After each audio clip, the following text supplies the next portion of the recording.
comenzar con el foro, me corresponde ofrecer algunos anuncios importantes. Todo sé que todavía estamos esperando porque otros compañeros y compañeras se puedan accesar y acompañarnos en esta tarde. Pero mientras tanto, vamos a ofrecer estos anuncios. Durante la actividad, sus micrófonos y sus cámaras van a permanecer desactivados, ¿verdad? Los y las participantes. No obstante, ¿verdad? Está disponible el chat y el Q&A para las preguntas correspondientes o cualquier situación, ¿verdad? Que entienda que el equipo le podemos asistir. Las preguntas y respuestas se darán al final de la exposición. Tendremos un espacio para contestar todas sus preguntas. Les invitamos para que aprovechen esta oportunidad, ¿verdad? Y aclaren todas esas dudas que tengan con respecto a alguno de los temas que vamos a presentar hoy.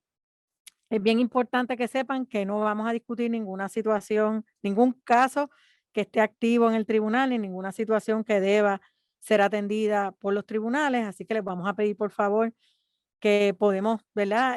Traer ejemplos y contestar todas sus preguntas, pero le pedimos, por favor, que no traigan asuntos que ya están siendo atendidos por el tribunal o casos activos. Este foro no es parte de la educación continua para trabajadores y trabajadoras sociales, no va a estar aprobado por el Colegio de Profesionales de Trabajo Social.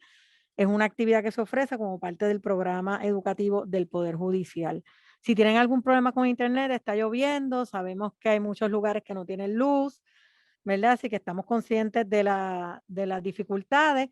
Así que es importante entonces que mantengamos todo cerrado, todos los iconos, todas las cosas que tenemos abiertas en la computadora que de ordinario tenemos abiertas, pues la cerremos para que no interrumpa el flujo del internet y puedan participar de la actividad. Se pueden conectar del móvil, se pueden conectar del iPad, se pueden conectar de su laptop o su computadora.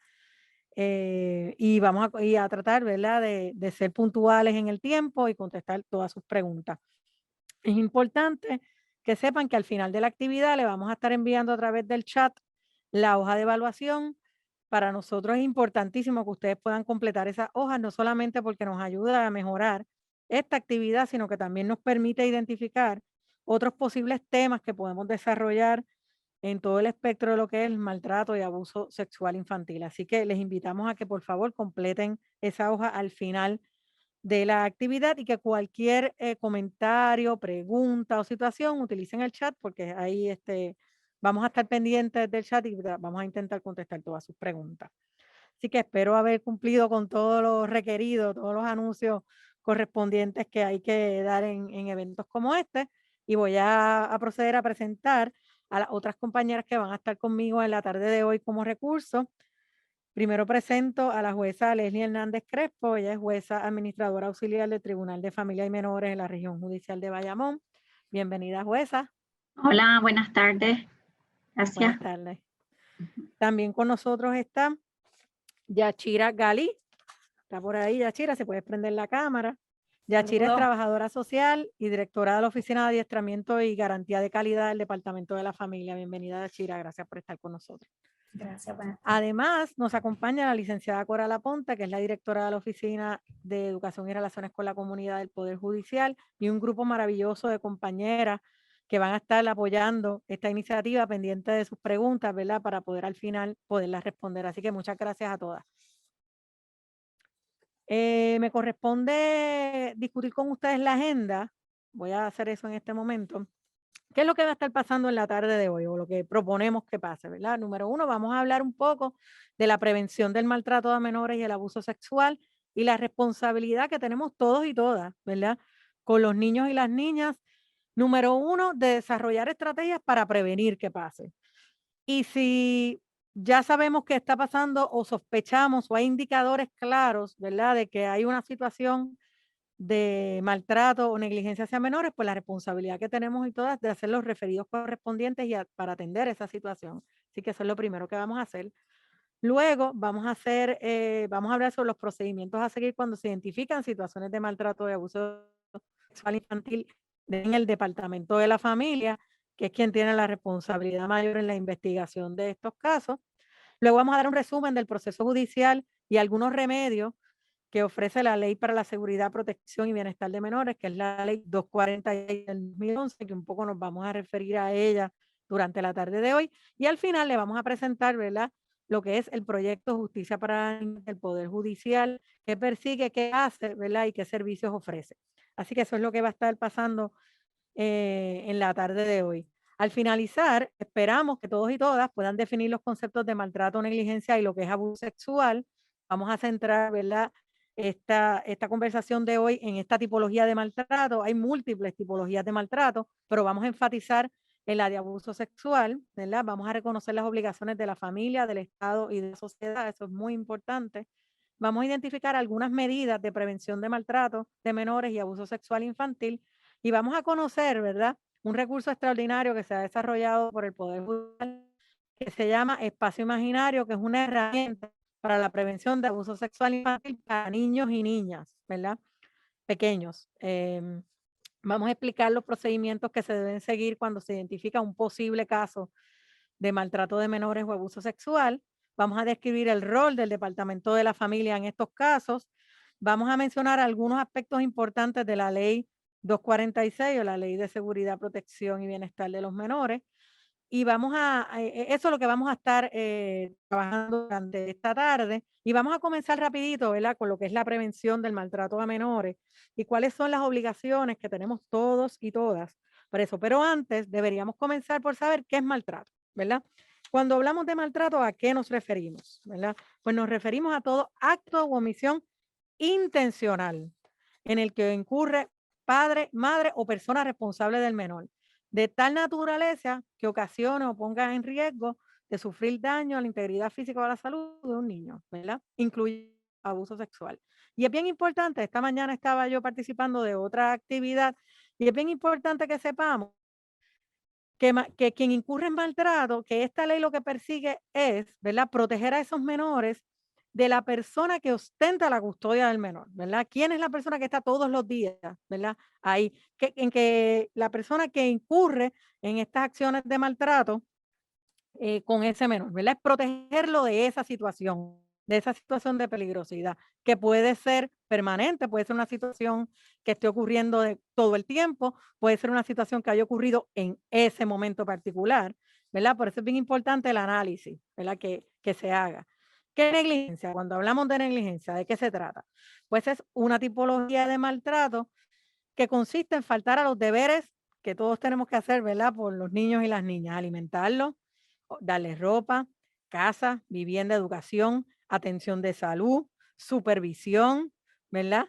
Los que pagan pensión alimentaria, pues en efecto, ¿verdad?, que cumplir con esa obligación. Así que son esas obligaciones que tenemos todos y todas de que tenemos que cumplir con los niños y las niñas, ¿verdad? De alimentar, darle ropa, albergue, etcétera.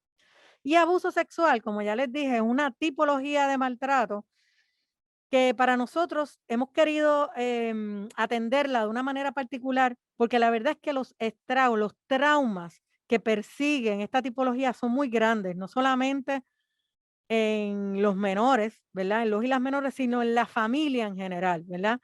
Pero en este caso particular nos vamos a ceñir a esa conducta sexual en presencia de un menor o que se utilice a un menor, ya sea voluntaria o involuntariamente, para ejecutar una conducta sexual dirigida a satisfacer la lascivia o cualquier acto de procesarse en la vía criminal, configuraría cualquiera de los delitos de agresión sexual, actos lascivos, comercio de personas, posiciones obscenas, proposición obscena, ¿verdad? El trauma, los estragos que vive una víctima, una persona víctima, sobre todo cuando son menores de edad, es muy grande cuando se da este tipo de maltrato, de abuso sexual, ¿verdad? Es una afrenta a la dignidad de la persona, es hasta confuso muchas veces para la víctima lo que está pasando. Así que hemos querido, ¿verdad?, aprovechar esta actividad para sí hablar de lo que es maltrato y negligencia, pero especificar un poco en ese tipo de maltrato de sexual. ¿Y cuáles son las obligaciones de la familia, del Estado y de la sociedad? De todos nosotros, ¿verdad? De todos y de todas nosotras. Cuando hablamos de la familia, ¿cuáles son esas obligaciones de la familia? Pues la familia tiene que proteger, ¿verdad?, esos menores, protegerle su vida, protegerle su dignidad, su integridad personal, tiene que inscribirlos en el registro de la propiedad, tiene que ofrecerles alimentos, tiene que ofrecerles un plan médico, ¿verdad? Salud, tiene que llevarlos a la escuela, ¿ok? Tiene que ofrecerles vivienda, tiene que pensar en su desarrollo físico, emocional, ¿ok? Asegurar acceso a la educación, ¿verdad? Esas son las obligaciones generales de la familia. Y si van a la ley 246 o a la ley para la protección y seguridad de los menores, se van a dar cuenta que hay un listado muy grande que hace la ley de cuáles son esas obligaciones que tiene la familia, el Estado y la sociedad. Y cuando nos referimos al Estado, por ejemplo, la ley es muy clara en decirnos que las agencias concernidas tienen que trabajar colaborativamente, ¿verdad? Para evitar situaciones de maltrato o para atender situaciones que ya pasaron. ¿Y quiénes son esas agencias del Estado que están llamados a trabajar colaborativamente para esto? Además del Departamento de la Familia, que por supuesto, ¿verdad? Le corresponde la mayor responsabilidad en esto, pues el Departamento de Educación, el Departamento de Salud, la Administración de Servicios de Salud y contra la Adicción, AMSCA, la Administración de Corrección, el Departamento de la Vivienda, la Policía de Puerto Rico, el negociado de instituciones juveniles del Departamento de Corrección, el Departamento de Justicia, en fin, hace un listado bien extenso, como pueden ver, de todas las agencias o administraciones que tienen una responsabilidad, ¿verdad?, de proteger a los menores y de asegurarles su integridad y su dignidad. Y cuando hablamos específicamente de cuáles son esas obligaciones del Estado, nos referimos a garantizar el ejercicio de los derechos de los menores, asegurar que sus condiciones son adecuadas, ¿verdad? Asegurarse que las políticas públicas que se establezcan para proteger a esos menores en efecto se cumplan, ¿verdad? Que no sean que están escritas, pero pues, no hacemos nada con ellas si las escribimos y no las ejecutamos, ¿verdad? Asegurar la protección y el establecimiento de esos derechos para los y las menores. Y cuando hablamos específicamente de las obligaciones de la sociedad, que la sociedad somos todos y todas, ¿verdad? Habla específicamente la ley sobre los principios de corresponsabilidad y solidaridad, ¿verdad? Cuando hablamos de la sociedad, hablamos de organizaciones, empresas, comercios, personas jurídicas, personas naturales, cualquiera de nosotros, ¿verdad? Que tiene una obligación y una responsabilidad de tomar acción activa en proteger a esos menores y a esas menores de alguna situación de maltrato y establecer mecanismos de prevención, ¿verdad? Para que esto no suceda. Así que cuando hablamos de las obligaciones de la familia, el Estado y la sociedad, de manera muy general, a eso es a lo que nos referimos. ¿Y qué es prevenir? Cuando hablamos de prevención, ¿qué significa eso? Bueno, pues significa tratar de evitar un daño, peligro o molestia antes de que se produzca, ¿verdad? Nosotros tenemos una sociedad muy reactiva. Todo nuestro andamiaje es muy reactivo, reaccionamos a las cosas, ¿verdad? Tenemos que empezar a movernos a prevenir que pasen, ¿verdad? Y eso un poco persigue este foro, que conozcamos algunas herramientas de prevención, ¿verdad? Y básicamente, ¿verdad? De eso se trata, evitar que pase, ¿verdad? Evitar que pase, que se produzca un daño. Y hay algunas medidas para la prevención, ¿verdad? Estas son, pues, ¿cuáles son? Pues la educación, súper importante, ¿verdad? Hay que educarnos, hay que seguir educándonos todos y todas, ¿verdad? Ese es primordial para la prevención, la parte de la educación. Medidas contra el desempleo, porque se ha comprobado, ¿verdad? Que las personas que están desempleadas, que tienen problemas económicos, pues obviamente, ¿verdad? Este, sobresaltan cualquier condición de salud, cualquier condición emocional, ¿verdad? Así que hay que desarrollar como país, ¿verdad? Medidas contra el desempleo. Tenemos que desarrollar un sistema de salud, como dijimos, preventivo en vez de reactivo, ¿ok?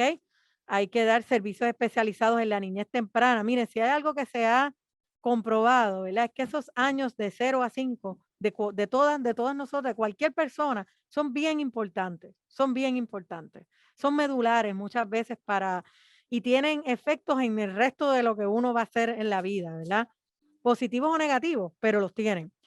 Y esos servicios especializados para atender a esas niñas tempranas son cruciales para desarrollar medidas de prevención efectivas y obviamente profesionales especializados en casos como este, ¿verdad? En casos para atender menores, en casos de maltrato, en casos de abuso sexual, ¿verdad? Que tengan todos esos conocimientos. Y el Poder Judicial, el proyecto Justicia para la Niñez, junto con la Oficina de Educación y Relaciones con la Comunidad, hemos creado este libro, ¿verdad? Este libro de actividades que se llama Espacio Imaginario, que está enfocado en niños y niñas de edades tempranas, ¿verdad? Y va dirigido a la prevención del abuso sexual infantil. En este libro de espacios imaginarios se trabajan unos temas bien particulares, ¿verdad? Que es el espacio personal, el respeto, el consentimiento, ¿verdad? La comunicación, que es súper, pero súper importante, ¿verdad? Que eso y esas menores se comuniquen adecuadamente cuando tienen un asunto, las emociones, ¿verdad? Y la confianza. Esos son los asuntos que más medulares, ¿verdad? Los temas medulares que trabajamos en este libro de Espacio Imaginario. Y el libro está acompañado de una guía educativa que él se los muestro. El que tienen a mano izquierda es el libro, en el medio es la guía para personas adultas.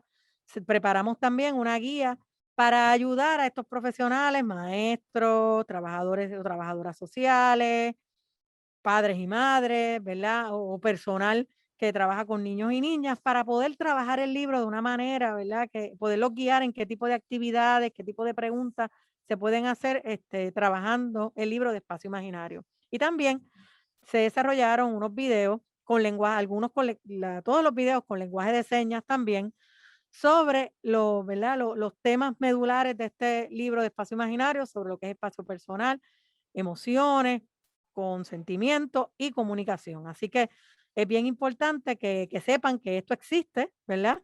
Que es un trabajo que tengo el privilegio de decir que es enteramente creación del Poder Judicial.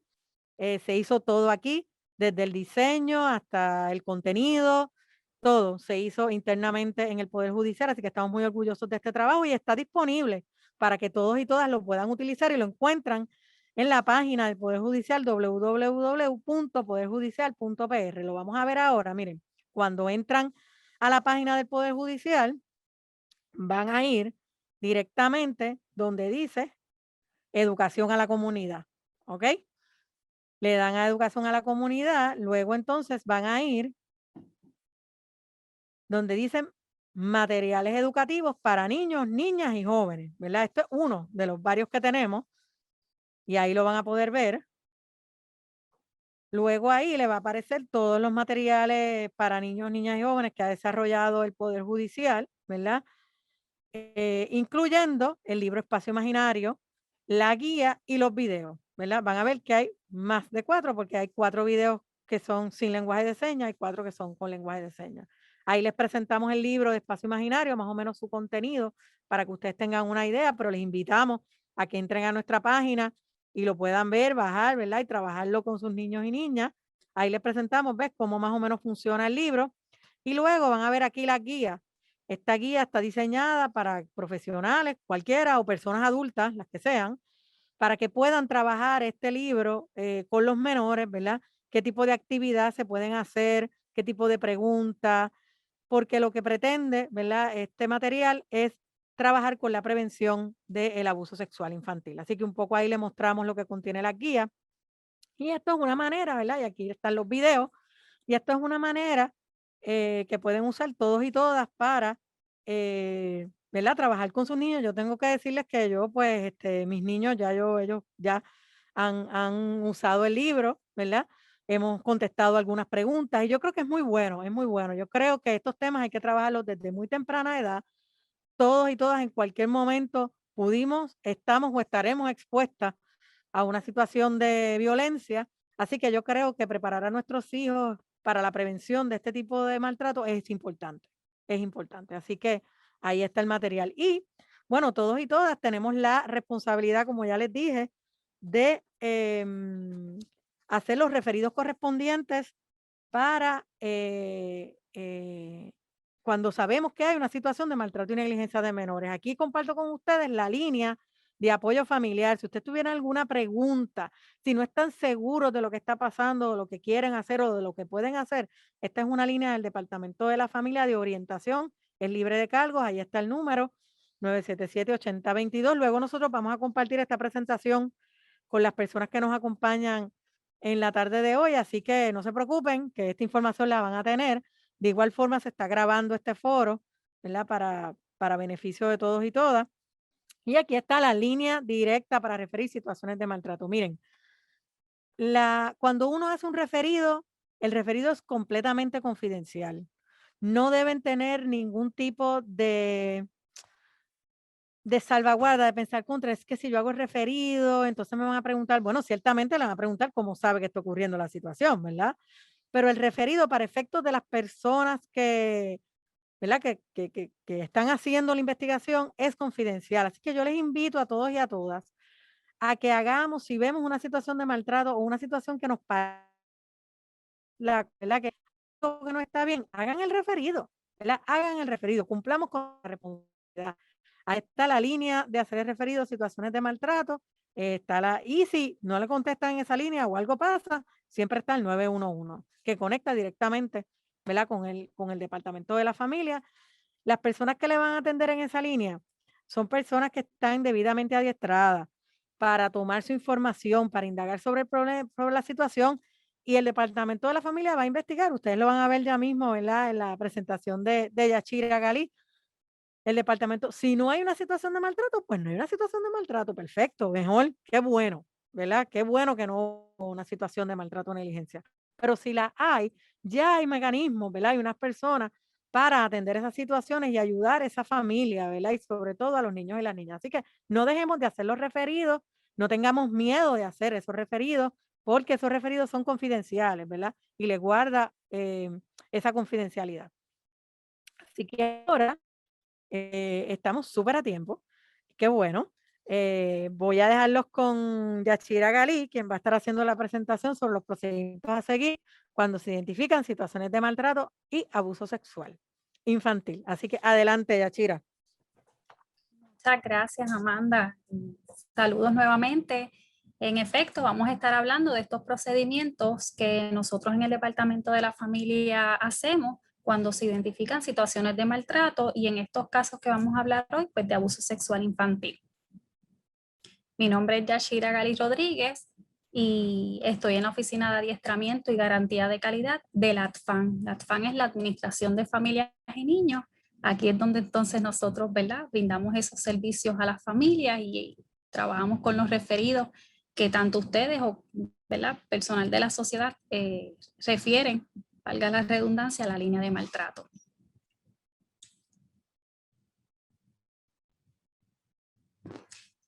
Les decía Amanda que en la propia ley, ¿verdad? Hay unas responsabilidades a la familia, al Estado y a la sociedad. Y nosotros como parte de la ciudadanía, ¿verdad? También estamos obligados a informar todo incidente que nos venga, ¿verdad?, al conocimiento. Y ciertamente la ley 246 indica que toda persona estará obligada a informar inmediatamente aquellos casos donde exista o se sospeche que existe una situación de maltrato, maltrato institucional, negligencia o negligencia institucional hacia un menor o que esté en riesgo de que ese menor pues sea víctima de dicha situación. Mencionamos maltrato y maltrato institucional porque el maltrato puede ocurrir dentro del hogar familiar, ¿verdad? O también puede ocurrir en instituciones tales como escuela, ¿verdad?, hospitales, etcétera. Toda persona, nos dice la ley 246, que tenga conocimiento o observe en el desempeño de su capacidad profesional en el trabajo, por decirlo de esa manera, cualquier película, fotografía, cintas de video, negativos o dispositivos que muestren a un menor que esté involucrado en un acto sexual, informará inmediatamente tal hecho. Ahora está, ¿verdad?, en los WhatsApp, el Instagram, todo lo que sea también a través de estas plataformas, y nosotros veamos que hay algo de índole sexual o un acto sexual contra un menor, estamos llamados por ley a informarlo, ¿verdad?, y detener esto. Como departamento de la familia, Amanda traía que hay varias agencias, ¿verdad?, llamadas a atender las situaciones. En nuestro caso, en el departamento de la familia, tenemos la responsabilidad de recibir esos referidos de maltrato a menores, la responsabilidad de investigar los referidos y atender esas situaciones de maltrato, como les decía, o maltrato institucional, o si es una negligencia o se da también en algún área institucional la negligencia. Nosotros somos los llamados a hacer esa investigación al referido que nos llegue.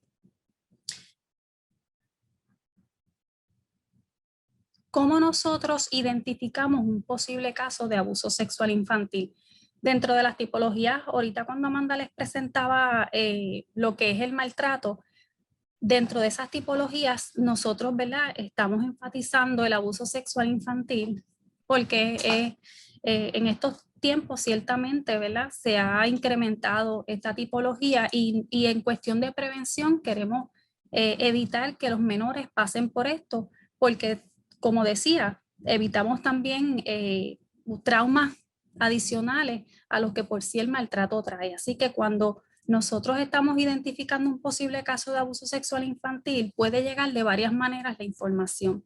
La información puede ser revelada voluntariamente por un menor. El menor puede llegar donde usted y decirle lo que le está ocurriendo o lo que le ocurrió. Y usted ahí adquiere conocimiento. Puede ser por una revelación accidental, hubo una infección vaginal o hubo una infección en el área genital del menor, hubo un embarazo en una menor de 12, 13 años, así que fue una revelación accidental, o también porque puede ser un comportamiento sexual inapropiado para la edad del menor. En este espacio me detengo un poco porque es bueno que nosotros como profesionales y como miembros de la sociedad también conozcamos que hay conductas sexuales típicas de acuerdo a la edad, ¿verdad?, de desarrollo de los menores. Pero hay muchas conductas que no son típicas, que son comportamientos no adecuados a la edad. Así que en la medida que nosotros conocemos lo que es adecuado, podíamos, ¿verdad?, en ese momento identificar lo que no es adecuado cuando un menor está expresando una conducta sexualizada. Por esas tres razones que vemos aquí, nosotros podemos venir en conocimiento de una situación de abuso sexual. En este caso, estamos dando unas recomendaciones a los trabajadores sociales escolares, pero esto bien le aplica a cualquier profesional, ¿verdad?, que tenga conocimiento de las situaciones. Una vez usted adviene en conocimiento de una situación, ya sea de abuso sexual o cualquier otro tipo de maltrato, usted nos va a referir la información a los teléfonos que ya habíamos puesto en pantalla. ¿Qué yo necesito saber para cuando usted traiga esa información a la línea directa de maltrato? Nosotros necesitamos, en la medida que usted pueda, ¿verdad?, los nombres y edad del menor que está haciendo, ¿verdad?, usted referido. Es importante para establecer, como decía Amanda, nosotros trabajamos con menores de 0 a 18 años, así que es importante nosotros conocer la edad del menor, nombre del padre, madre o persona responsable y la dirección. Por lo menos esos tres criterios serían cruciales. Ahora, si usted me dice, yo sé dónde viven, pero no conozco los nombres, pues usted nos da la información a medida que vaya el teler, ¿verdad?, tomando su llamada, y la información que usted le va brindando, usted le va dando la información que ha recopilado, ¿verdad?, del menor que trajo la situación. Importante en este caso, recuerden, lo habíamos preparado para trabajadores sociales escolares, pero aplica a cualquier otro trabajador social o persona que tenga conocimiento de una situación. La alegación es importante que usted sepa qué es lo que está alegando y utilice, como dice aquí, la misma terminología que el menor le expresa. Pues, por ejemplo, el menor le puede decir, por llamar algo, es que mi tío me está tocando la tetis. Pues usted lo dice a sí mismo. ¿Por qué? Porque cuando se haga la investigación, las preguntas que se van a ser basadas en eso, y el menor, como ya eso es lo que conoce como su parte privada, ¿verdad?, pues ya podemos nosotros estar identificando con el mismo menor que esta alegación ocurrió y seguimos explorando nosotros cuando investiguemos. Así que usted utilice la misma terminología que le trae el menor. Importante que usted también pueda identificar, si es que el menor se lo hizo saber, quién es la persona agresora u ofensora. Y si el menor le ha expresado si se sintió triste, si está asustado, es una información valiosa que nosotros podemos tener mediante el referido que usted haga, porque eso también nos va a ayudar a nosotros a comenzar a identificar qué prioridad le damos a este referido, prioridad de respuesta. Importante que ustedes, ¿verdad?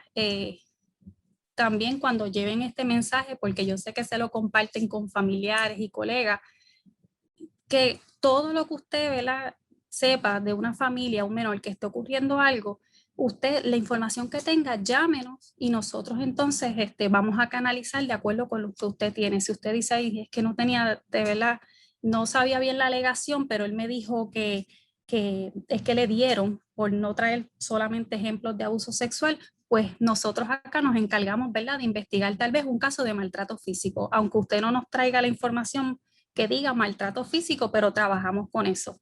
Importante que usted sepa que ese informe, como le decía Amanda, es totalmente confidencial. Y nosotros, como Departamento de la Familia, garantizamos esa confidencialidad. Así que siéntase en la confianza de traer la información en la línea de referidos de maltrato y sepa que mientras usted no se identifique, nadie le va a estar diciendo quién es usted ni le van a hacer preguntas. Si usted se quiere identificar, ¿verdad?, como cosa suya, lo puede hacer, pero no necesariamente tiene que identificarse. Y cuando usted llama a la línea, ¿qué es lo que sucede? Pues se genera un referido. ¿Y en qué consiste? Es un informe para referir situaciones de maltrato, maltrato institucional, negligencia o negligencia institucional. Es toda aquella información verbal o escrita, porque también nos puede llegar un referido escrito a la oficina. De todas maneras, tenemos que llamar a la línea y pasarlo a través de la línea.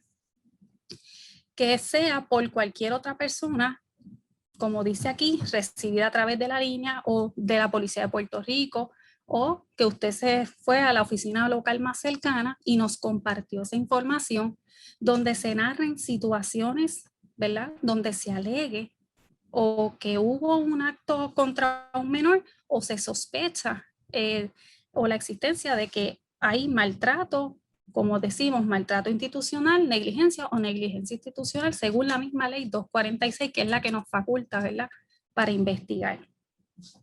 En eso prácticamente es lo que consiste un referido. Una vez usted hace esa llamada, comienza a ofrecer la información, en la línea se le da una prioridad de respuesta a ese referido. ¿Y qué significa esto? Que si el peligro está ocurriendo en ese momento, la amenaza está ahí ocurriendo al instante que usted llama, nosotros entonces procedemos a catalogar el referido como un referido de peligro presente. Y usted ve eso que dice ahí de 0 a 4 horas, ese es el tiempo que el Departamento de la Familia tiene para que inicie el proceso de una investigación sobre el referido que estamos recibiendo, cuando se ponga esa prioridad de peligro presente. No obstante, tenemos otras dos prioridades que son peligro inminente, que el peligro inminente no está ocurriendo ahora mismo, esa amenaza, pero si se activa la amenaza, el menor pudiera estar en un riesgo de sufrir daño inminentemente. Así que en ese caso, ¿verdad?, tenemos de 24 a 48 horas para hacer esa investigación. Y finalmente tenemos la alegación de maltrato. Aquí caen muchas negligencias, ¿verdad?, que se pueden investigar en 4 días porque no cumple con los peligros presentes ni inminentes, pero es una situación que debemos salir entonces a investigar.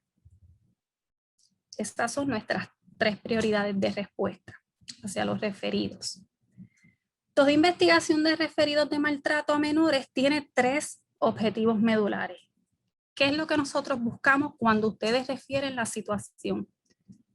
Evaluar la seguridad del menor o los menores que estén en esa familia. Esa es nuestra prioridad. Verificar qué acciones protectoras podemos llevar a cabo para garantizar esa seguridad y finalmente determinar una disposición al referido. ¿Qué significa esto? Que decimos si cumple con los criterios, este referido fue fundamentado porque se identificaron, ¿verdad?, los indicadores de maltrato expuestos, tal vez en el referido y otros más cuando hacemos la investigación, o también puede ser un referido infundado que no tenía los elementos, tal vez la información fue falsa, nos ha pasado mucho también. Y ¿verdad? Lo que hacemos es que determinamos, de acuerdo a la información se investigó y se determina finalmente si se fundamenta o no se fundamenta el referido.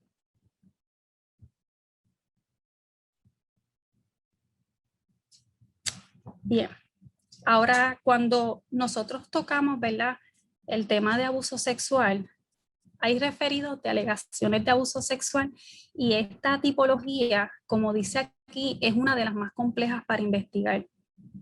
Nosotros, ¿verdad?, tenemos nuestros protocolos también dentro de cuando salimos a investigar, tenemos nuestros modelos de seguridad para hacer la investigación, pero también hay unos protocolos cuando los referidos tienen alegaciones de abuso sexual.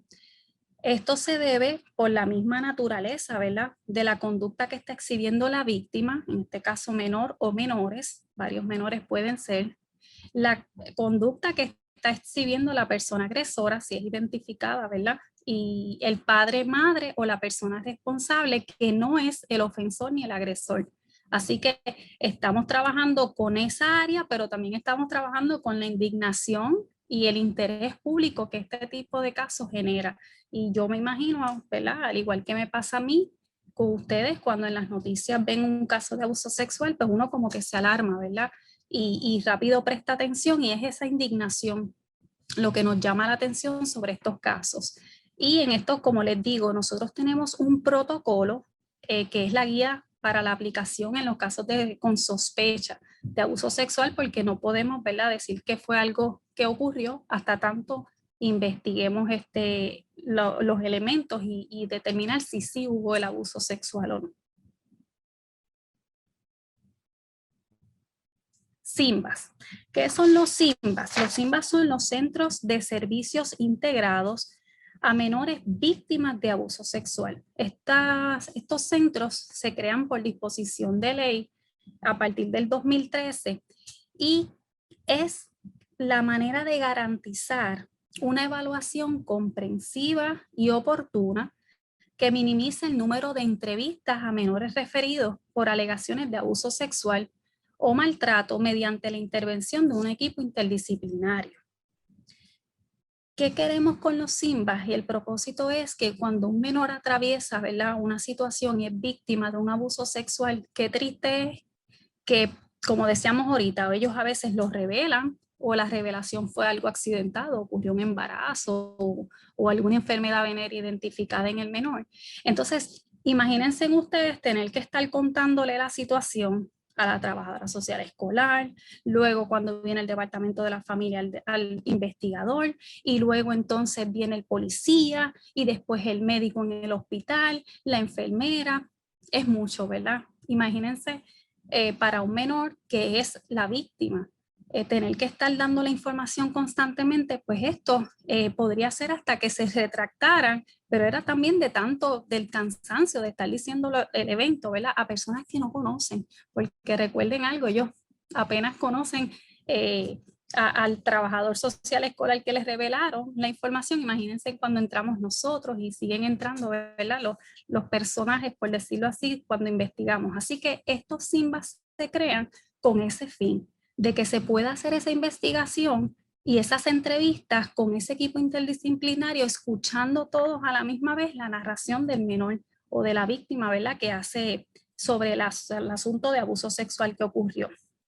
Aquí se ofrecen servicios médicos forenses, se provee apoyo emocional y tratamiento psicológico a corto plazo. Y voy a explicar por qué. En un ambiente que es accesible al menor, es seguro y apropiado. Es a corto plazo porque aquí lo que estamos tratando de investigar es si ocurrió la situación de abuso sexual, ¿verdad? Y le brindamos servicios psicológicos y médicos forenses para el tiempo en lo que yo investigo. Una vez investigo, una vez se fundamenta el caso, entonces yo puedo a este menor con otros tipos de profesionales, sacándole un poco de los CIMBAS, continuar y dándole servicios más individualizados, ¿verdad? Y no tanto buscando información para fundamentar, sino tratando algo, ¿verdad?, que ya ocurrió.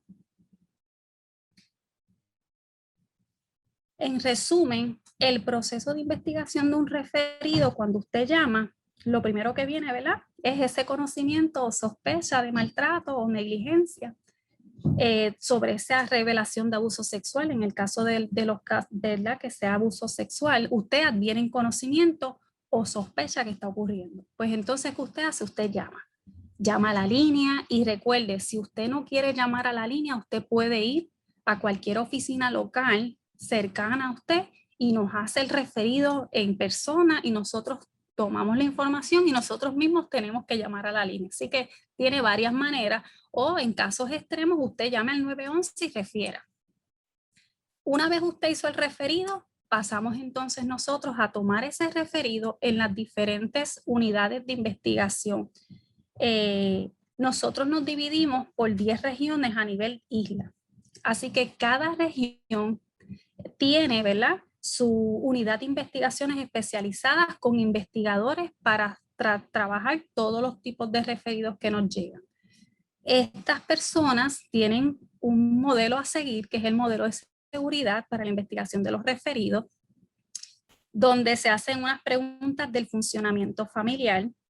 Estas preguntas, ¿verdad?, van desde la magnitud del maltrato, ¿verdad?, cuán abarcador es lo que está ocurriendo en la familia, circunstancias que rodean al maltrato. Pues mira, no solamente es que él lo golpeó, sino que también el padre utiliza sustancias controladas y la mamá pues ingiere alcohol. ¿Ven? ¿Qué otras circunstancias rodean al maltrato? Además de, hay muchos casos también donde la pobreza, ¿verdad?, los niveles de pobreza son circunstancias que lamentablemente inciden en la situación de la familia, y esto los lleva, esta pobreza los lleva a que utilicen, ¿verdad?, diferentes, por decirlo así, remedios para ellos, para poder olvidarse de los problemas. Entonces esto los lleva a cometer tal vez maltrato hacia sus hijos sin quererlo.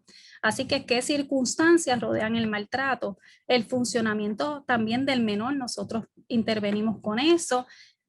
Cuáles son las prácticas de disciplina, cuáles son las prácticas de crianza y cómo está funcionando el adulto en la familia. Todo eso se investiga. Nosotros también tenemos en ese avalúo unos criterios estandarizados de seguridad para nosotros determinar finalmente si el caso, ¿verdad?, eso que se refirió es algo que tiene la seguridad del menor en juego. Así que todo eso nosotros lo contemplamos a través del modelo que aplicamos. Se pueden tomar unos planes, ya sea un plan de acción protectora, y vamos a estar viéndolo aquí, o un plan de seguridad. Cuando hablamos de acción protectora, nosotros tenemos varias acciones que podemos hacer con los menores. Hay veces que la familia voluntariamente nos entrega a los menores, dependiendo de las circunstancias. Hay veces que la acción protectora consiste en que el adulto dice, mira, yo me voy del hogar, yo me voy a vivir con mi mamá en lo que ustedes terminan la investigación. O también pudiéramos, ¿verdad?, tener una acción protectora con un menor, sacándolo un momento, dejándolo con la madrina en lo que yo termino de investigar. Todas esas, ¿verdad?, pueden ser parte, esas acciones pueden ser parte de acciones protectoras, porque recuerden los objetivos que decíamos ahorita. Nuestro objetivo principal es garantizar la seguridad de esos menores. También tenemos el plan de seguridad. Nosotros podemos tener planes de seguridad con la familia en lo que investigamos, que bien pudiera ser tener el menor con la familia en ese hogar mientras continuamos la investigación, pero teniendo a alguien que, por ejemplo, a la abuela la traemos a la casa en lo que nosotros terminamos de investigar, y así no tenemos que remover al menor.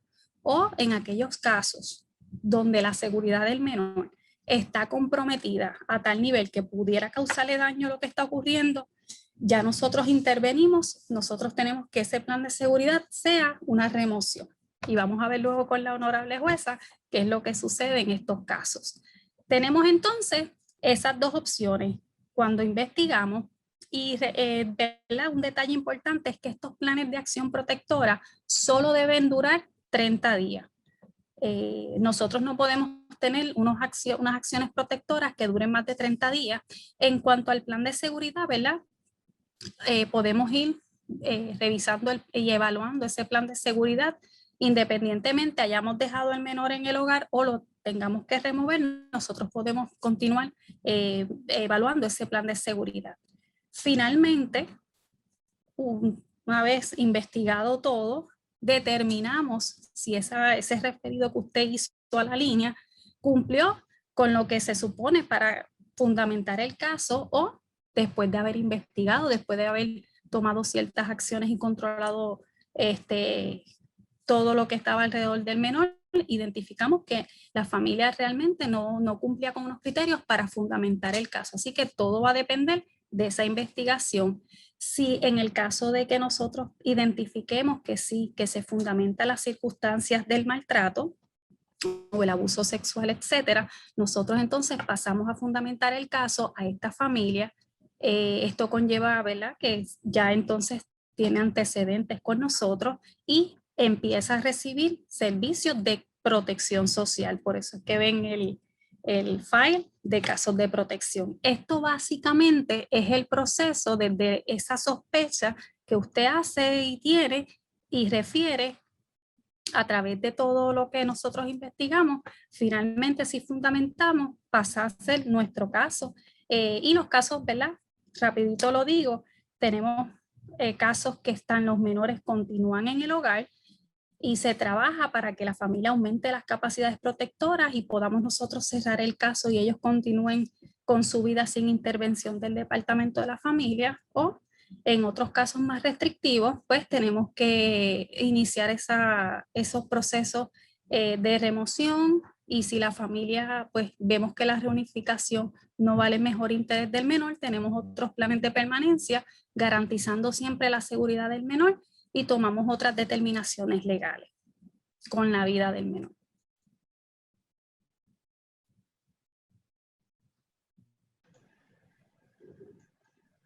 Gracias, Yachira. Yo creo que es bien importante conocer esto porque a veces uno dice, bueno, yo refiero el caso y ¿qué pasa? ¿Verdad? ¿Qué es lo que pasa? Yo referí, nunca, la realidad es que tampoco, ¿verdad? Sabemos el resultado muchas veces de esos referidos que hacemos. Así que yo creo que esta explicación de Yachira nos da un pequeño, ¿verdad? De una manera bien sucinta, un resumen, ciertamente, de todo lo que hace el Departamento de la Familia una vez ese referido llega, ¿verdad? Y la importancia que tiene. Hablamos de los casos de abuso sexual. Miren, yo estoy segura que tanto para Yachira como para la jueza Hernández, como para muchos de los que nos acompañan, muchos y muchas de los que nos acompañan hoy, nosotros estamos conscientes que los casos de abuso sexual son complejos, son bien complejos. Y tanto en las edades tempranas, tantos niños como niñas están en igual riesgo, ¿verdad? De que le pueda ocurrir una situación como esa. Y lo más terrible o complejo que tiene esa situación es que muchas veces es por los mismos familiares, ¿verdad? Se ha comprobado que en la mayoría de los casos, ¿verdad? Estos niños y estas niñas, tanto de edad temprana, ya cuando ya los menores están en la adolescencia, ya las niñas están más propensas, ¿verdad? Ya ahí vamos al asunto de género, ¿verdad? Pero la cosa tan terrible es que los mismos familiares muchas veces, ¿verdad? Son las personas agresoras de situaciones como esta. En el país hace unos días hemos estado, o sea, ha estado discutiendo, ¿verdad? Los referidos, que si son muchos, que si son pocos, que si, ¿verdad? Cómo se trabajan, que si 6,000, que si tanto, ¿verdad? Y la cosa de los números. Y lo más importante que tenemos que saber es, aparte, ¿verdad? De que los números nos dicen muchas cosas, es que nosotros hemos estado 1 año y medio, ¿verdad? Prácticamente encerrados en nuestras casas. Ha habido muy poca exposición de las familias en la sociedad y sobre todo de los niños y las niñas. Así que ciertamente no estamos muy claros de qué es lo que ha pasado, más allá de los casos que han llegado, ¿verdad? Y los referidos que se tienen por el departamento. Pero lo que se vislumbra o lo que se espera es que cuando la cosa llegue a la normalidad, los niños comiencen a ir a la escuela nuevamente, ¿verdad? Y a estar más inmersos ¿verdad? Las actividades sociales y en la comunidad, ahí vamos a ver muchos efectos, ¿verdad? De situaciones que han sucedido en los hogares, de los cuales no sabemos ahora mismo, porque muchos de estos referidos pues salen de la escuela, de los centros de cuidado, de campamentos de verano, ¿verdad? De los lugares donde los menores están, ¿verdad? Todo el tiempo. Así que ciertamente, ¿verdad? Recalco esto porque es bien importante y lo volvemos a recalcar que hagamos ese referido, ¿verdad? Y el Departamento de la Familia hará las investigaciones correspondientes y se tomarán los planes que se tengan que tomar, ¿verdad? Con esa familia. Y se trabajará siempre pensando en el mejor bienestar del menor, ¿verdad? Y obviamente salvaguardando los derechos de los padres y las madres que los tienen. Pero que es bien importante que hagamos eso. Y una vez ese caso llega al tribunal, ahora entonces la jueza Hernández nos va a hablar un poco de qué es lo que pasa, ¿verdad? Con estos casos, hicimos el referido, familia investigó, se determinó que hay que remover a ese menor, ¿verdad? Y se va y se presenta un caso en el tribunal y un poco entonces ahora veremos qué es lo que pasa, ¿verdad? Con estos casos. Adelante, jueza. Ok, buenas tardes, gracias Amanda.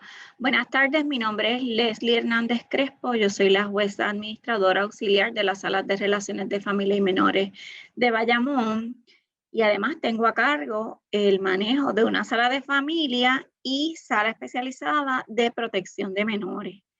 Antes de comenzar y explicar, ¿verdad?, en qué consiste el proceso judicial, quiero hacer una advertencia, ¿verdad?, que los cánones de ética judicial me obligan, y es que todas las expresiones que yo haga durante la tarde de hoy son mis expresiones en mi carácter personal y no constituyen de ninguna manera las expresiones de la rama judicial, o del Poder Judicial. Habiendo hecho esa advertencia, pues comenzamos primero dándole una expresión, ¿verdad?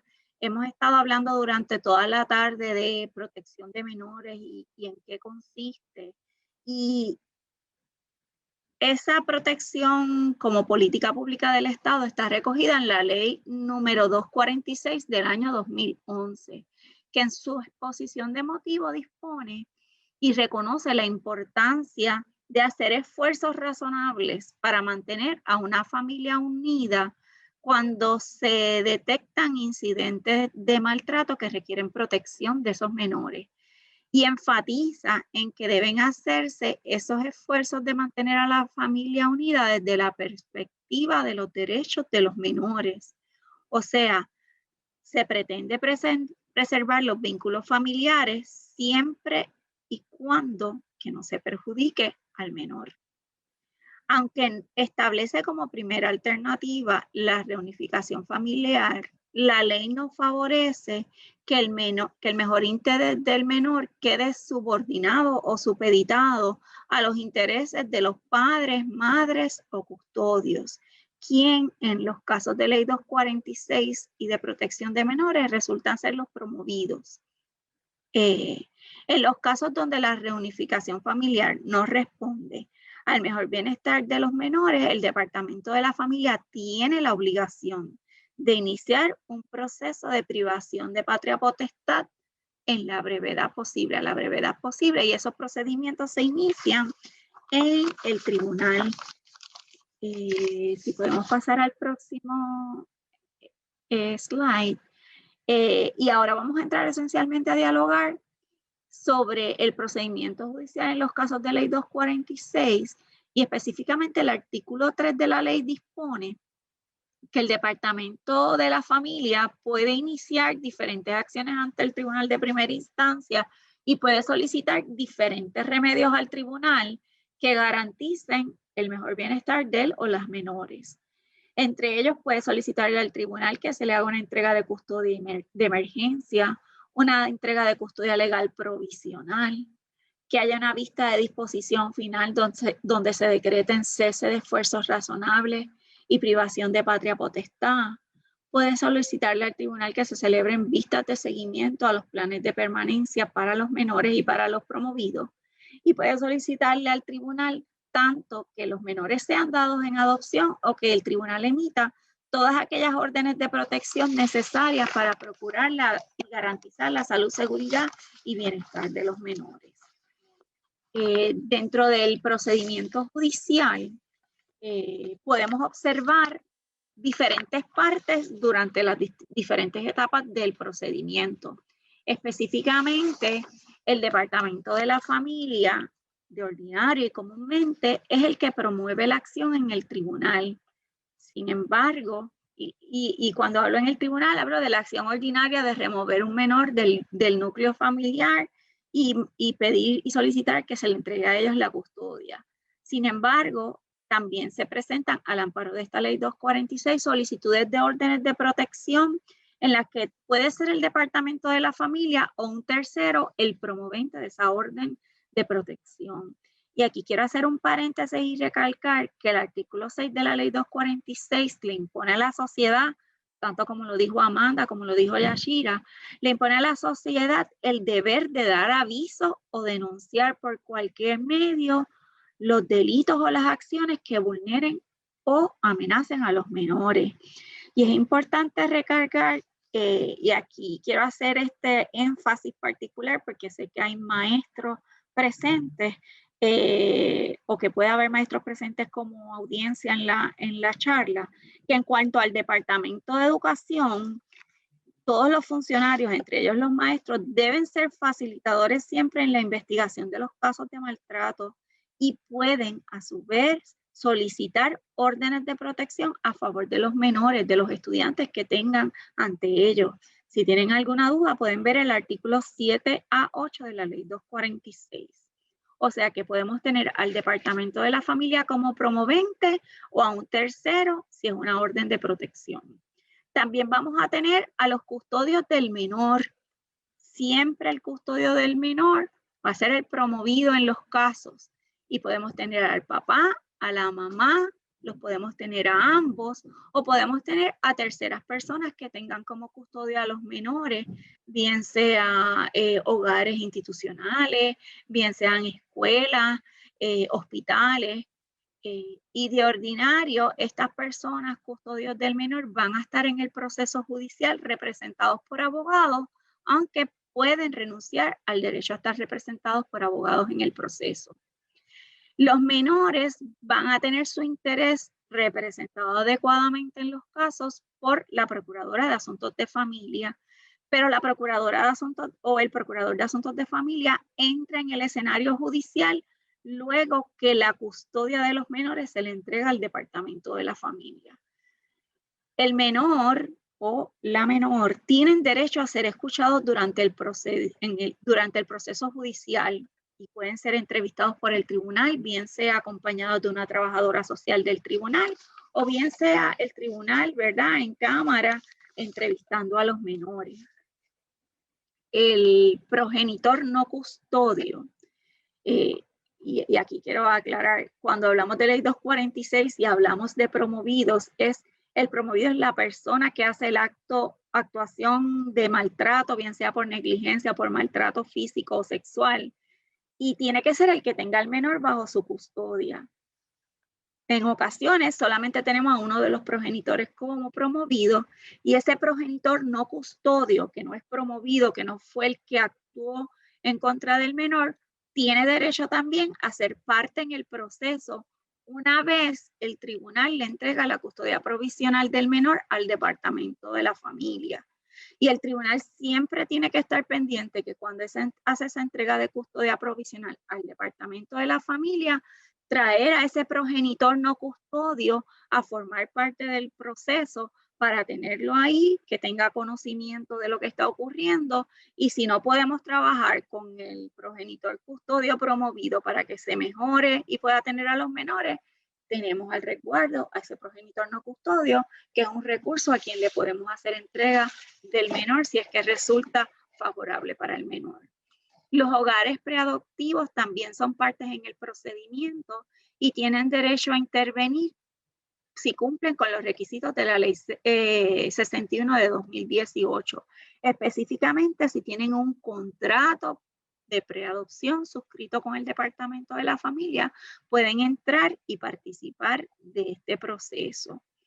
Además de estos que son parte en el proceso, tienen derecho a ser escuchados solamente en el proceso judicial los abuelos y hermanas mayores de edad de los menores. No tienen derecho a intervenir, o sea, a presentar pruebas ni a solicitar remedios al tribunal, pero sí tienen derecho a ser escuchados por el tribunal si acreditan que tienen una relación cercana con el menor o que han realizado esfuerzos razonables para relacionarse con el menor, pero han sido bloqueados o obstaculizados por los promovidos. También el tribunal puede escuchar solamente a los hogares temporeros cuando estos hogares temporeros hayan tenido a la persona menor a su cargo por 6 meses o más. Sin embargo, si ya el tribunal, dentro del caso de ley 246, inició un plan de permanencia para los menores protegidos de adopción, estos hogares temporeros no tienen derecho a ser parte ni a ser escuchados. Cuando un hogar temporero suscribe un acuerdo con el Departamento de la Familia para fungir como tal, tienen conocimiento de que no tienen estos derechos de participar de este proceso una vez ya el tribunal determinó que la adopción es la mejor vía para los menores protegidos.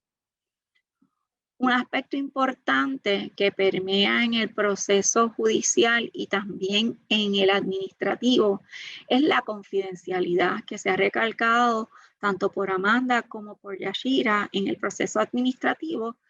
Todos los expedientes relacionados con los casos de protección en el tribunal y administrativamente, incluyendo los informes de cualquier oficina, cualquier entidad pública, privada o privatizada, generados en cumplimiento con la ley 246, serán confidenciales y no serán revelados, excepto en la forma en que dispone la ley.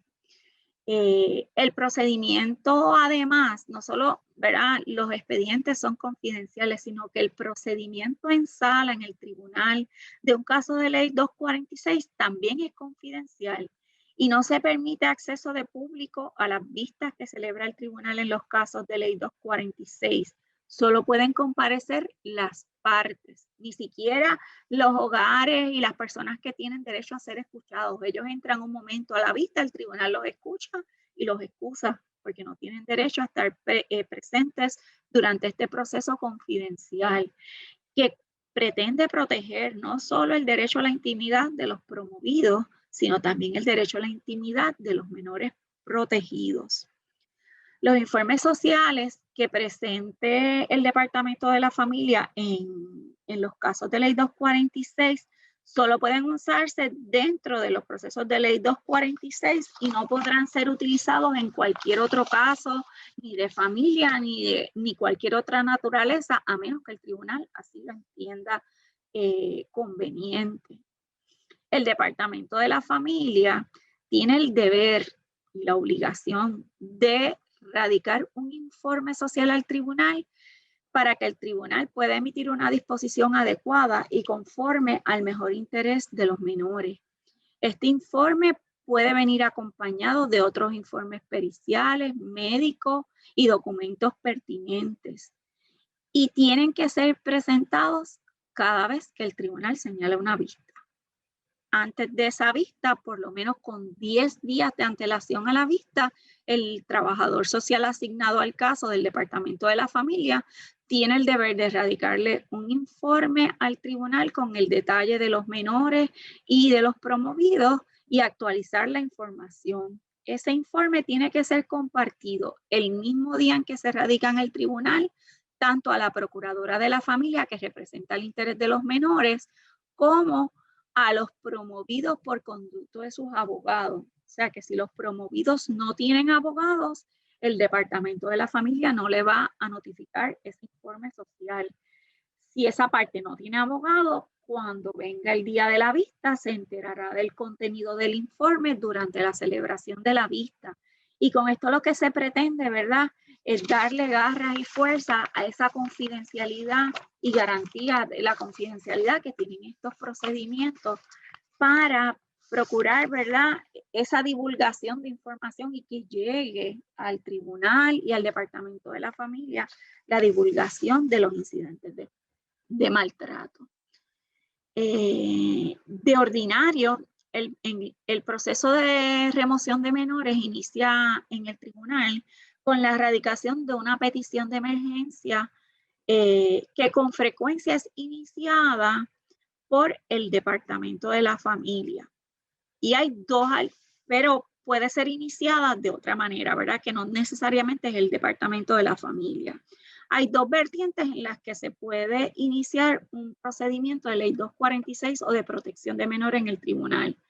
El primero es el Departamento de la Familia radicando un caso de protección en la sala municipal pidiendo la remoción de emergencia de un menor.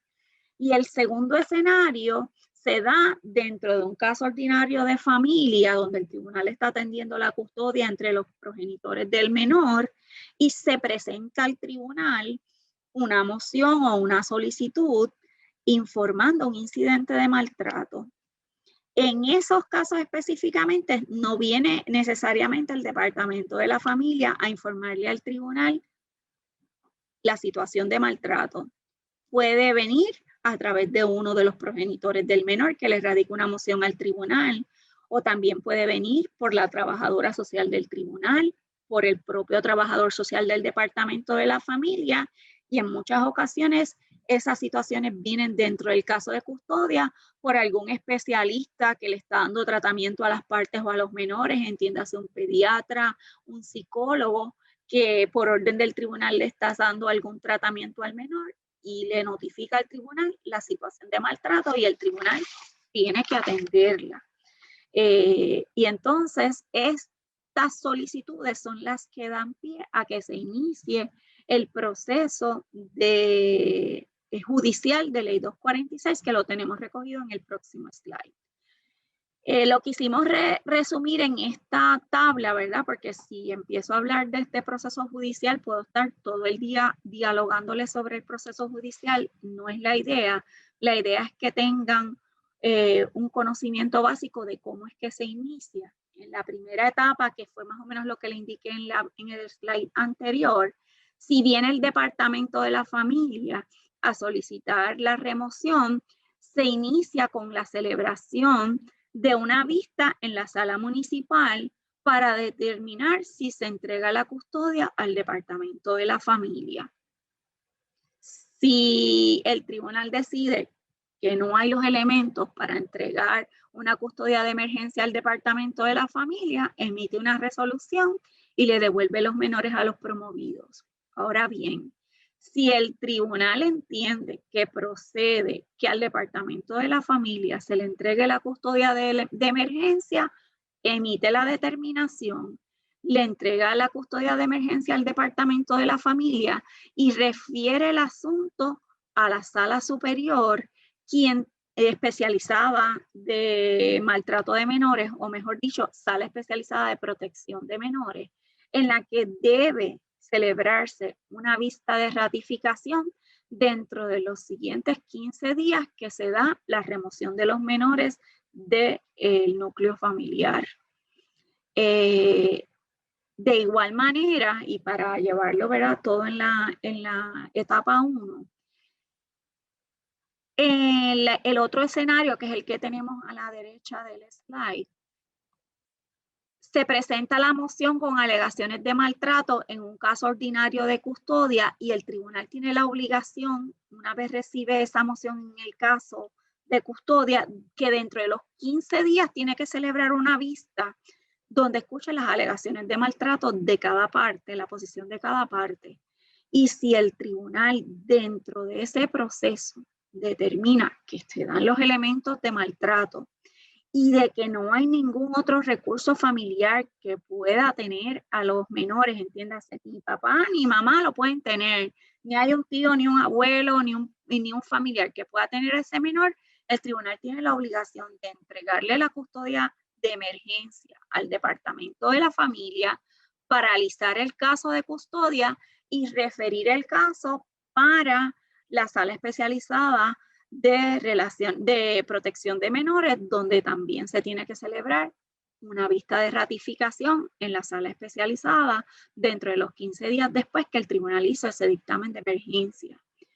Una vez el tribunal ratifica y dice la remoción de este menor fue conforme a derecho porque se agotaron todas las vías y no había manera de dejarlo en el hogar, entonces se dicta una sentencia donde se le entrega la custodia legal provisional de los menores al departamento de la familia y se inicia un proceso legal dirigido a la reunificación familiar, donde las partes tienen que suscribir, los promovidos vienen obligados a suscribir un plan de servicios con el departamento de la familia dirigido a la reunificación familiar.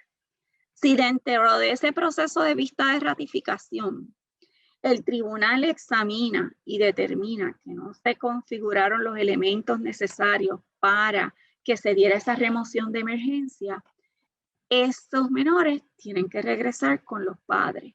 Pero si no regresan, porque es la situación de que sí, se cumplió con todo, se agotaron todos los esfuerzos para mantener a la familia unida, pero había un riesgo muy grande para que los menores se mantuviesen allí, pues entonces vamos con el plan de servicio y el tribunal está obligado a celebrar esas vistas de seguimiento y de revisión, donde va a ir verificando el progreso y el ajuste, no solo de los promovidos para fortalecer sus capacidades protectoras, sino para asegurarse de que los menores en el lugar donde el Departamento de la Familia los tenga ubicados están siendo bien atendidos, están siendo protegidos y se les están dando todos los servicios necesarios para fortalecerlos y tenerlos estables. En estas vistas de seguimiento y este plan de servicio establece unas metas, ¿verdad? Que de ordinario, como dije, van dirigidas a la reunificación familiar y esas metas y objetivos de ese plan de servicio deben lograrse en 6 meses. Y si por alguna razón ajena a las partes o a las partes o al departamento de la familia, ¿verdad? No se puede lograr la reunificación dentro de los 6 meses. Esos planes de servicio se pueden prorrogar por 6 meses adicionales, lo que significa que en el proceso ideal, los menores deben estar reunificados con la familia en o antes de 6 meses o en los casos excepcionales, en o antes de 1 año, los menores deben estar reunidos con los promovidos una vez se fortalezcan esas capacidades protectoras.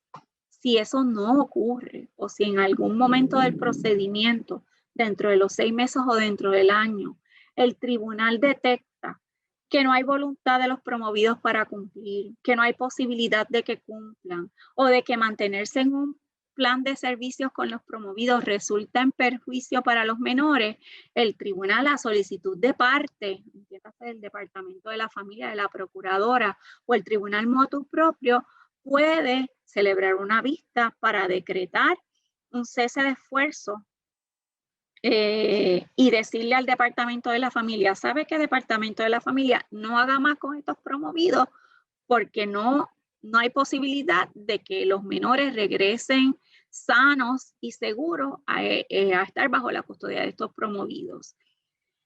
Esta vista de cese de esfuerzos también se puede realizar en conjunto con la vista de ratificación si es que se cumplen con unos criterios que están establecidos en la ley, bien sea porque hay ya unas convicciones por delitos de agresión sexual, porque son reincidentes y ¿verdad? Ya tienen antecedentes en el Departamento de la Familia y los menores habían sido removidos previamente.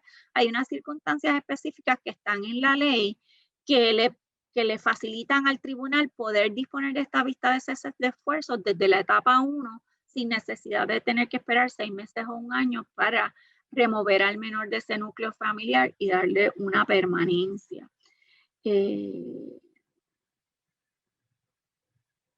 En esta vista de cese de esfuerzos, el tribunal tiene que actuar para darle una permanencia a estos menores que ya se ha determinado, no los voy a reunificar con sus familiares. ¿Qué voy a hacer con ellos? ¿Hacia dónde los voy a llegar?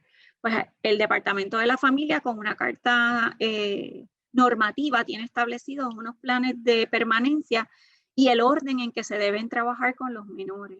Unos menores a los que ya el tribunal ha determinado que no se van a reunificar con los promovidos, pues se identifica si se le puede entregar la tutela legal de los menores a recursos familiares, si se le puede entregar la tutela legal de los menores a recursos particulares. Por el contrario, si no existen esas dos alternativas, el tribunal deberá determinar si procede entonces la adopción, bien sea por recurso familiar o por recurso particular.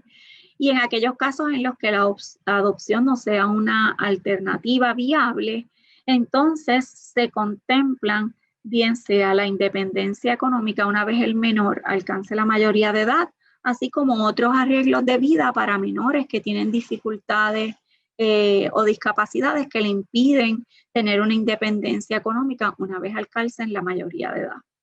Dependiendo de esos planes de permanencia que se van a trabajar con los menores, el tribunal determinará si celebra una vista de privación de patria potestad.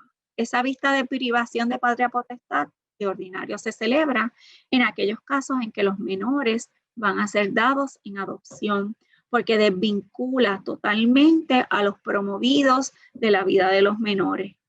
Hay circunstancias particulares en que la privación de patria potestad, aun cuando los menores no vayan a ser dados en adopción, se puede auscultar, y es cuando ese promovido constituye un peligro tan grande para ese menor que entonces el tribunal determine que aun cuando el plan de permanencia del menor no sea adopción, es conveniente privarlo y desvincularlo de la vida del menor. En la vista, una vez uno priva de patria potestad y cesa de esfuerzo, tiene que continuar dando vistas de seguimiento para uno asegurarse que el menor alcanza ese plan de permanencia, bien sea que se entrega la tutela legal, bien sea que se culmina con el proceso de adopción, o bien sea porque el joven alcanzó la mayoría de edad y alcanzó o su independencia económica o se le hicieron otros arreglos de vida en caso de discapacidad. Esas vistas de seguimiento se tienen que celebrar mínimo una vez al año hasta que se alcance el plan de permanencia. Y eso básicamente y a grandes rasgos recoge lo que es el procedimiento judicial ordinario de Ley 246. La Ley 246 también provee otros mecanismos, ¿verdad? En que las partes pueden acudir al tribunal a solicitar remedios para proteger a los menores. Y está la solicitud de orden de protección al amparo de la Ley 246. Esta orden de protección, ¿verdad? Generalmente escuchamos por ahí la orden de protección y pensamos en Ley 54, pero esta orden de protección va dirigida a garantizar y proteger de manera inmediata a un menor que está en riesgo o está siendo maltratado. Este es un procedimiento de naturaleza civil, no es criminal. El proceso no excluye que la parte peticionada pueda ser procesada en un caso criminal o en un procedimiento civil como el que discutimos anteriormente, por la conducta que también se alega en la orden de protección. Una vez se expide una orden de protección al amparo de la Ley 246, el incumplir con lo que se dispone en esa orden de protección puede constituir un delito grave de 4º grado y a su vez constituir desacato criminal al tribunal, lo que conllevaría pago de multas, cárcel o ambas penas a discreción del tribunal.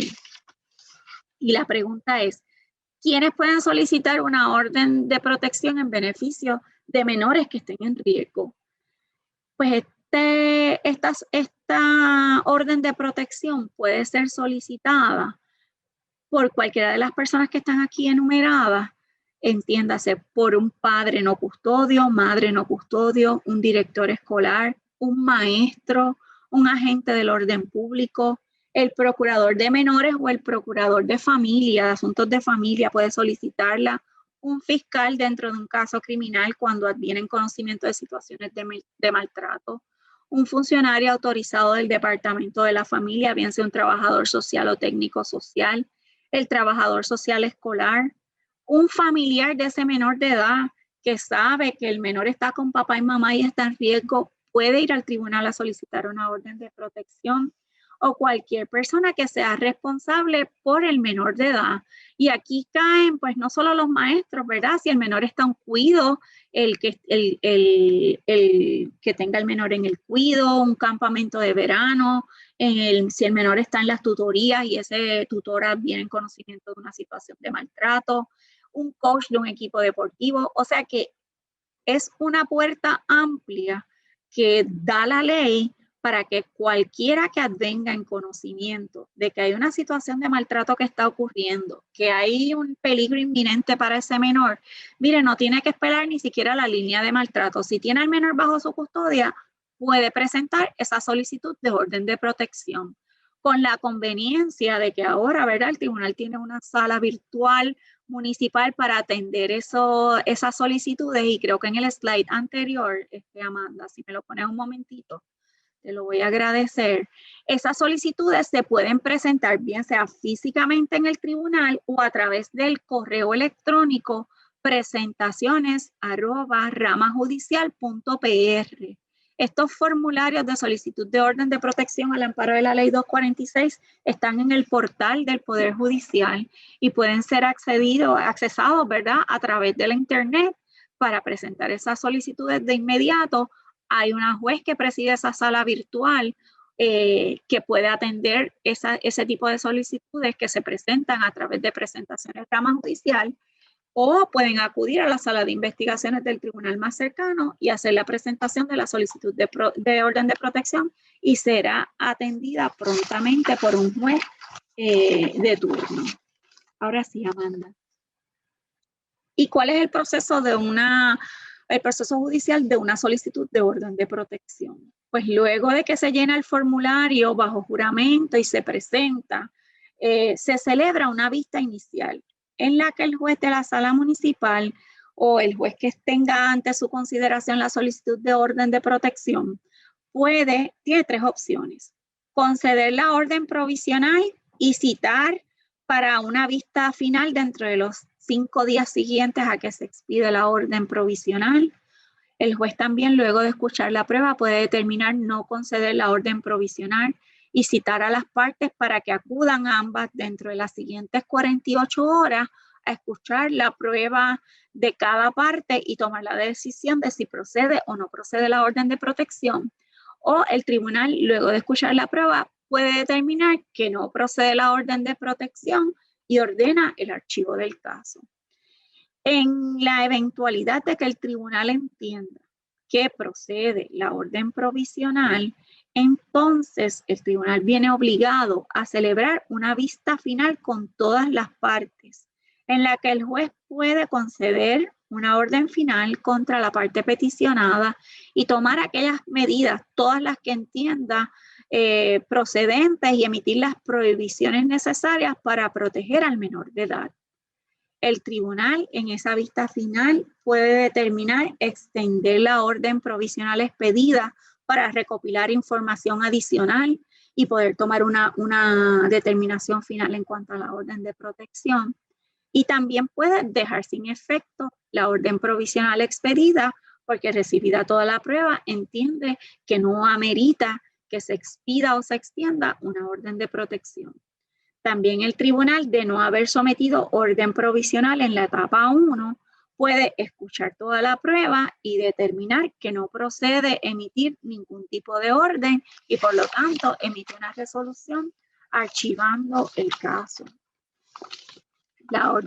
Mediante una orden de protección, el juez puede cambiar la custodia del menor y entregar la custodia provisional del menor a otra parte que la ley le permita y que no sea la parte peticionada. En esos casos, de ordinario, lo que hace es que se le da la custodia a abuelo o al otro progenitor no custodio y se orienta a las partes para que acudan a la sala superior a hacer final esa orden de custodia provisional. En adición a ello, le puede indicar a la parte peticionaria que tiene que desalojar la residencia que comparte con el menor de edad, que no moleste, hostigue, persiga, intimide, amenace, interfiera con la custodia provisional concedida del menor de edad a ese otro tercero que determinó entregarle la custodia. Puede requerirle inclusive que pague renta o la hipoteca de la propiedad donde el menor reside, si es que se ordenó en ese caso, ¿verdad?, desalojarla, o, ¿verdad?, si no es ese el caso, puede establecer una pensión alimentaria provisional o exigirle que pague una pensión alimentaria si es que existe esa obligación. Además, el tribunal le puede requerir a ese promovido que participe de programas y tratamientos para cesar en la conducta abusiva contra la persona menor de edad. Puede exigirle también que pague programas y tratamientos para la persona menor de edad víctima del abuso o negligencia. Y siempre está la puerta abierta para que el juez o jueza que esté considerando el caso pueda emitir cualquier otra determinación que estime necesaria y pertinente para garantizar la salud, seguridad o bienestar de los menores. Yo entiendo que con lo que he discutido, he hablado, ¿verdad?, a grandes rasgos de lo que constituye el procedimiento judicial.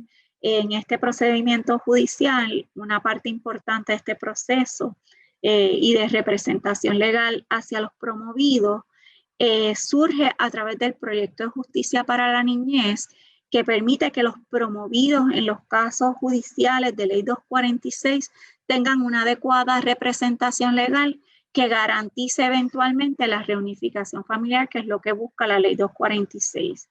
Y para hablarles en más detalle sobre lo que es el proyecto de justicia para la niñez, les dejo a Amanda Baerga, que es la titana en el proyecto de justicia para la niñez en el Poder Judicial. Así que las dejo con ella. Gracias, jueza. Gracias por esa introducción. Ya, yo creo que ya no debemos más nada que decir del proyecto, básicamente. Ciertamente el proyecto de justicia para la niñez, como todos los proyectos y programas del Poder Judicial, persigue dos cosas importantes y es importante que esta explicación venga luego de haber escuchado cómo es el procedimiento en los tribunales de estos casos que la jueza nos explicó. Y es porque el proyecto de justicia para la niñez persigue dos cosas iniciales. Número uno, acceso a la justicia, ¿verdad? Y un poco vamos a lo que es el acceso a la justicia en unos minutos. Y lo otro es el apoyo a la función judicial, ¿verdad? El apoyo a la función judicial.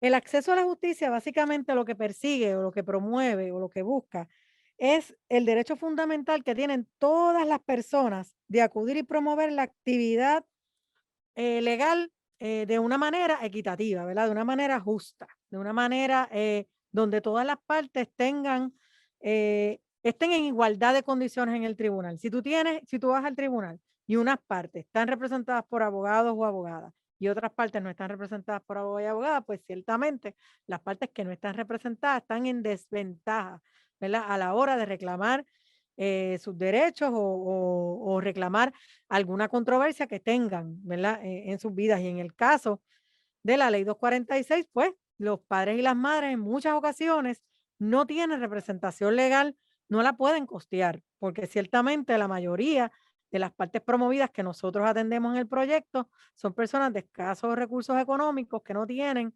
manera, ¿verdad?, de costear una representación legal de calidad que les permita estar en igualdad de condiciones con el resto de los componentes legales, que como muy bien explicó la jueza, son el Departamento de la Familia, que tiene un abogado o abogada a quien le representa, los procuradores de asuntos de familia o las procuradoras que representan el mejor bienestar del menor, ¿verdad? Y el juez y la jueza, que también, obviamente, pues es abogado y abogada y conoce, ¿verdad?, los procedimientos judiciales. Así que ciertamente, si esa parte promovida, ¿verdad?, esa parte, esos padres, madres o personas custodias a quienes les remueven esos menores de edad no tienen una representación legal adecuada, pues ciertamente están en desventaja a la hora de hacer sus reclamos en el tribunal.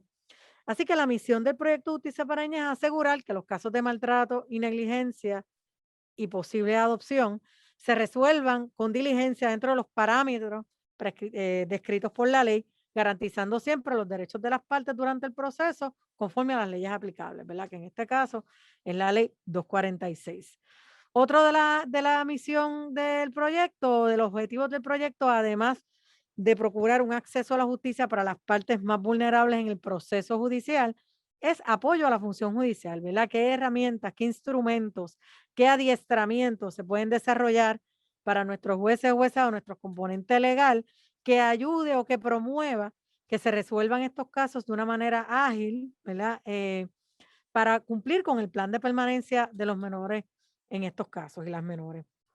El proyecto Justicia para la Niñez está implementado o básicamente su proyecto emblemático de representación legal de calidad está implementado en 4 regiones judiciales: San Juan, Bayamón, donde está la jueza Hernández, Mayagüez y Utuado, ¿verdad? Cuando la jueza habla de la sala especializada de los casos de protección de menores, habla de que hay un día particular o unos días particulares, en el caso de Bayamón, que hay 4 salas que atienden los casos de maltrato con un calendario especializado, ¿verdad? Sobre esos días ese juez y esa jueza va a atender exclusivamente los casos de maltrato a menores con un calendario ya en calendario con los casos que va a atender, ¿verdad? Y va a estar, los procuradores están debidamente notificados, ya todo el mundo sabe cuáles son los días, los abogados del departamento, los abogados, el abogado o la abogada de las partes, ya saben cuáles son los días donde hay un calendario especializado y se va a atender exclusivamente, ¿verdad? Los casos de maltrato y de negligencia de menores al amparo de la ley 246. Así que básicamente el proyecto eh, apoya la función judicial en esas salas, ¿verdad? ¿Y cuáles son los objetivos del proyecto? Pues mejorar los procedimientos judiciales, eso es bien importante, ¿verdad? Resolver en el tiempo establecido o intentarlo, ¿verdad? A veces, muchas veces no es posible poder atender estos casos en el tiempo establecido por ley porque hay situaciones que así pues no lo permiten. Por ejemplo, si tú tienes una madre, un padre que es usuario de sustancias controladas, pues ciertamente en 6 meses no va a poder, ¿verdad? Es muy complejo, muy difícil que pueda recuperarse, ¿verdad? De una adicción a sustancias controladas, así que ciertamente con esos casos, pues se trabaja de una manera, ¿verdad? Distinta, ¿verdad? Un poco son más flexibles con el tiempo para darle oportunidad a esos padres y esas madres de poder recuperarse y atender a los tratamientos necesarios para recuperarse de una situación de abuso de sustancias controladas, ¿verdad? Eso es un ejemplo entre muchos. Una persona que tiene un problema de salud mental, pues ciertamente también un poco afecta el tiempo con el que vamos a poder cumplir, ¿verdad? Para resolver el caso, pero, ¿sabes? Caso a caso lo vamos observando, el tribunal va observando, ¿verdad? Qué caso merita un poco más de tiempo para lograr esa reunificación familiar, si es que es posible y en el mejor bienestar de los y las menores. Garantizar los derechos de las partes, ciertamente, ¿verdad? De esas madres y esos padres, independientemente que hayan cometido o que hayan actuado de una manera negligente o maltratante hacia un menor de edad, pues tienen unos derechos, ¿verdad? Que ciertamente tampoco se les puede pasar por encima. Así que hay que mirarlos con cautela, simplemente siempre va salvaguardando el derecho de los menores, ¿verdad? Por encima de los padres, según la exposición de motivos de la ley.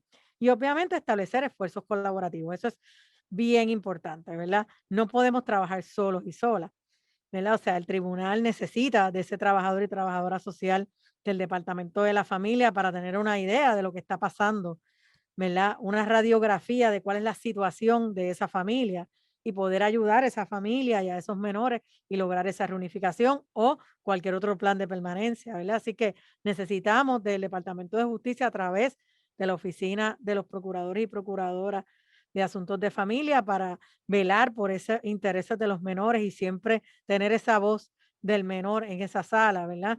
Así que ciertamente no es un trabajo que se puede hacer solo, necesitamos trabajarlo de manera colaborativa. Y trabaja con 3 propuestas federales, ¿verdad? Que son una que tiene que ver con los asuntos programáticos, que nos ayuda a establecer programas o iniciativas como la que vamos a explicar, no como la que hemos explicado, de adiestramiento, porque los adiestramientos son súper importantes, son la base, ¿verdad? Para nosotros mantener a todos esos, este personal legal y social adiestrados en todo momento en los nuevos cambios de ley, enmiendas, nuevas tendencias de cómo mirar los casos en trauma, en cómo trabajar con casos de abuso sexual, cómo trabajar con casos de violencia doméstica o violencia de género, si se suscitaran esos casos. Y obviamente datos o información, sistemas de información y estadística que son bien importantes, ¿verdad? Que es lo que nos deja saber a nosotros que en efecto lo que estamos haciendo pues funciona, ¿verdad? Y que necesitamos seguir emulándolo en otras regiones o qué necesitamos hacer para mejorarlo. Y el proyecto emblemático, pues es el proyecto de calidad en la representación legal del proyecto Justicia para la Niñez, que básicamente funciona de esta manera. Ya ustedes vieron, ya la jueza más o menos les explicó cómo llega un caso en el tribunal. El caso llega con una petición de emergencia en la sala municipal. Cuando el tribunal municipal declara al lugar esa petición de emergencia, inmediatamente, además de notificarle a las partes y citarlos para la próxima vista en la sala superior, para la vista de ratificación, manda un referido a una persona coordinadora, ¿verdad? Que los vamos a referir de manera femenina porque todas las coordinadoras son mujeres ahora mismo. Así que pasa un referido a la coordinadora auxiliar de programas judiciales adscrita al proyecto Justicia para la Niñez, quien recibe esos referidos de la sala de investigaciones y esos promovidos llegan donde esa coordinadora y esa coordinadora un poco es como la primera experiencia que tienen esos promovidos con el tribunal, ¿verdad? Ella un poco les explica cuáles son las alegaciones que expusieron en la petición de emergencia, ¿verdad? Les dice, mira, esto es lo que está pasando. Muchas veces ellos están bastante confundidos, no lo entienden. Y les explica también el proceso judicial, qué es lo que va a estar pasando en el caso, qué es lo que se espera de ellos y ellas, ¿verdad? Las entrevistas son individuales, o si hay más de una persona promovida, esa entrevista se hace de manera individual, no en conjunto. Así que un poco orienta a esas partes sobre cuáles son las alegaciones de maltrato que se hicieron, ¿verdad? En esa petición de emergencia y cuáles son los procesos judiciales a los que se van a enfrentar. Una vez ella pasa por esa entrevista y orienta a los promovidos, a esa parte promovida sobre sus derechos y deberes, pasa, hace un referido a representación legal. En el caso de San Juan y Bayamón, nosotros tenemos, ¿verdad? Unos contratos por servicios profesionales. En el caso de Bayamón es con la Clínica Legal de la Comunidad, en el caso de San Juan es con servicios legales, donde hay unos abogados in-house, es decir, hay una abogada allí que atiende exclusivamente los casos de maltrato y negligencia de menores. Así que ese promovido o esa promovida va a pasar automáticamente ese mismo día de la entrevista a un referido con ese abogado y abogada que si cualifica bajo los criterios de elegibilidad, ya sea de la Clínica Legal de la Comunidad como de servicios legales, que casi siempre sí cualifican, ¿verdad? Pues entonces esa abogada, en el caso de Bayamón en el caso de las dos son abogadas mujeres, así que esas abogadas representan a esa parte, en el caso desde el principio hasta la culminación del caso, lo que promueve, ¿verdad? Que número uno, que tengan una representación de calidad porque son abogadas debidamente adiestradas en estos procesos, los conocen, saben, ¿verdad? Cómo funciona, qué es lo que va a pasar en el tribunal, puede orientar adecuadamente a sus clientes.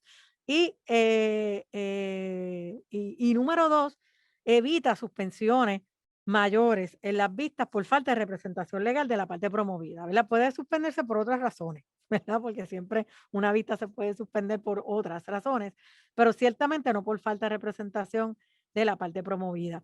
Tengo que aclarar que si hubiese dos personas como parte promovida en el caso, pues la abogada solamente va a atender a una, va a ser representar legalmente a una de las partes y entonces la coordinadora hace todas las gestiones que tenga que hacer para entonces hacer referido. Si, por ejemplo, si en San Juan es servicios legales, pues refiere al otro promovido o promovida a la clínica de la comunidad, pro bono, o cualquier otra entidad que provea servicios de representación legal gratuita. Y al final del camino, si no encontramos ¿verdad? Esos referidos, si ese no se puede, por alguna razón no pueden referir, no pueden atender o representar legalmente a esa parte, pues se le hace llegar esa información a los jueces y juezas para, ¿verdad? En la medida si cualifican, que se le pueda asignar un abogado o abogada de oficio, ¿verdad? Porque ciertamente se ha comprobado que tener abogados y abogadas en las vistas que representen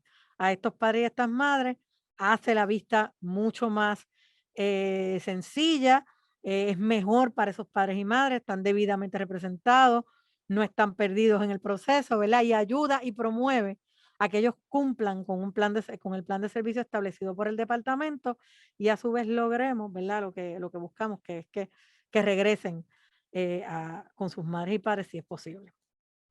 Así que, ¿cuáles son los componentes del proyecto?